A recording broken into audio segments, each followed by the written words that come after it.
For this demonstration, I'll be showing how to order labs.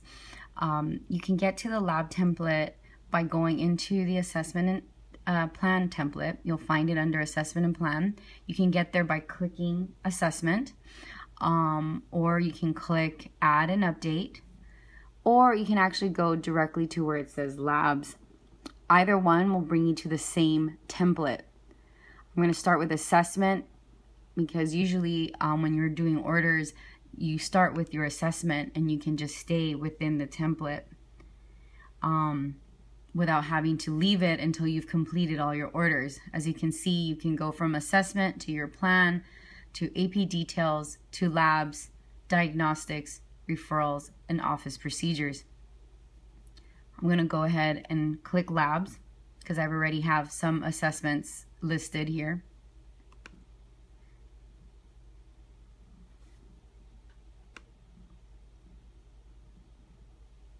Okay.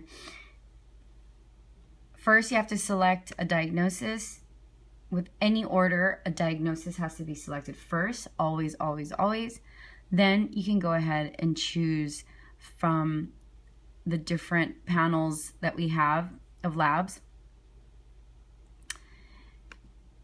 If you look at this where it says order sets and you begin to select from there, you'll notice that this is our adult meds, or our most common or frequently used labs from A through L. These are our more common labs from M through Z. These are our biopsies. These are our allergy panels. These are the FAMPAC labs. These are the OB labs, or the more common OB labs.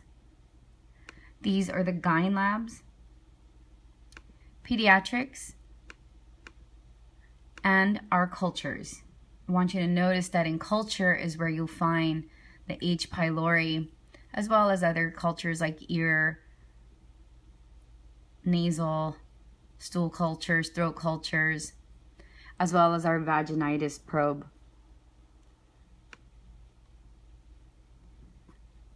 As you look through each field, you can begin to select what you want to order. I'm just selecting things at random. And as you jump from field to field, you do not lose what you just selected. The orders that you've selected are getting put in this pending box until you order everything that you want. So as you keep selecting and jumping possibly from field to field, it will collect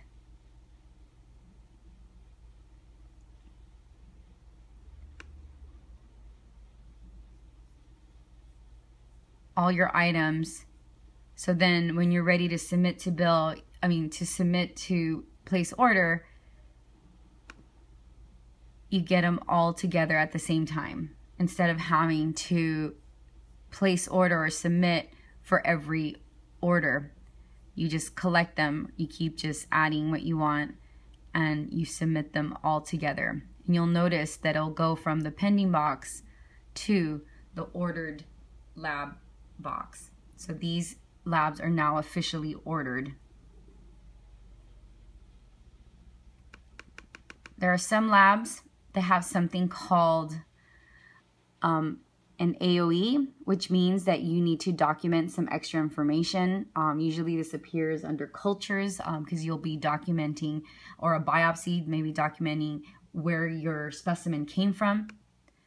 In the case of the pap smear, this is the AOE. So you're going to be documenting your source. If you do have the information about the patient's LMP, you go ahead and type in their LMP. If it turns out that they're menopausal, you can type in here that in clinical information that they are menopausal. If you know information about their previous PAPs or previous biopsy, you're also welcome to put that information here. And then you click OK. After you do that, your order is still not complete, so you still need to submit to order. But those are only specific labs, and as you click on it, you'll notice that that AOE or that pop-up will appear. The PAP is the one that's most commonly done, so I just wanted to demonstrate that. As we look down here on this side, it says lab panels. These lab panels are set panels that the clinic has agreed that are important panels with specific selections. So we have an anemia panel, arthritis panel, cholesterol, cholestasis panel. Usually that's in OB, used in OB. Very commonly we use the general health panel or the diabetes panel because usually it's multiple exams that we're ordering.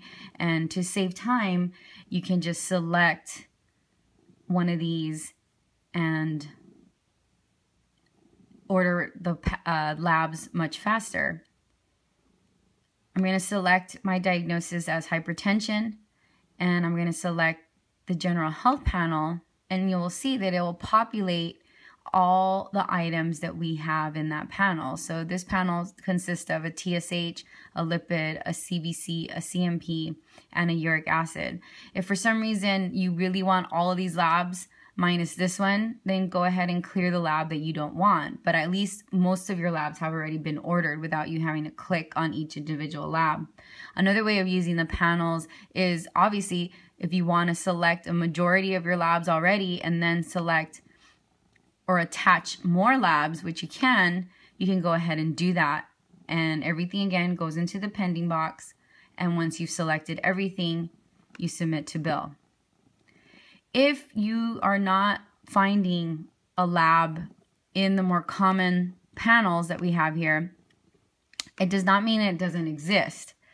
I first would like you to exhaust every panel to see if possibly the lab is there or visible to you. Once you've exhausted all the panels, then you can look into the rest of the library. In order to see the rest of the library, it doesn't matter which clear location here you click into, and this lab test master will appear. Unfortunately, it's a little tough to search for labs here, but you can, I'll explain to you how to do it. You click inside the box and you type at least 2 letters of the lab that you're looking for. So in this demonstration, I'm going to look for the measles exam. So I'm going to type in ME.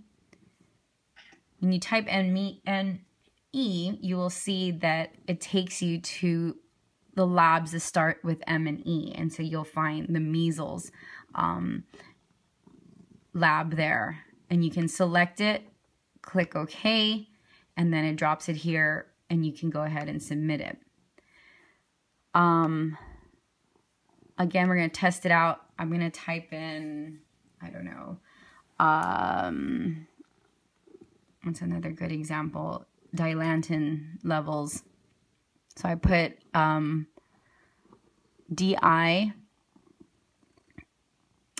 and I still don't find it. At least I can see the digoxin, but you can see that our view is kind of limited, and this is one component that I don't like about the new program. Before, if you just type the letter, you can go ahead and see the full panel of labs that are listed under D. Now you have to be more specific, and it's making choosing a lab that's not obviously visible harder to find.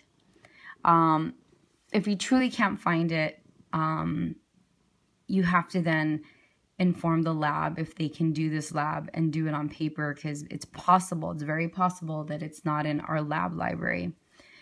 You can type in D and see if you can see all of our Ds. And what you can do is keep scrolling down. At some point it does stop.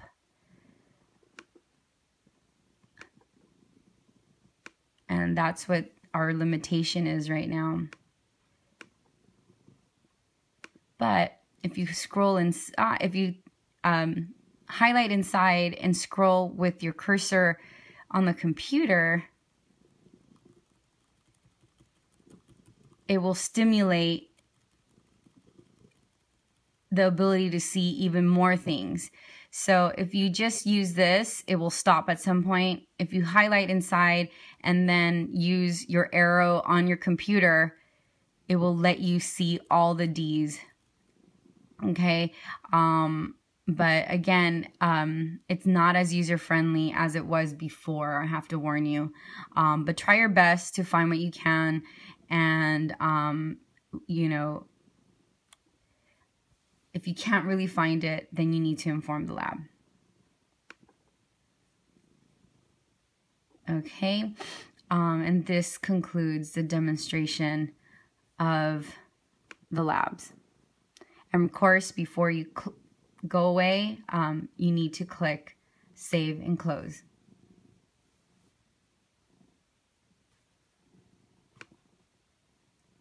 And you just say okay to that pop-up, and you'll notice that your orders are now listed under the assessment that you selected. Thank you.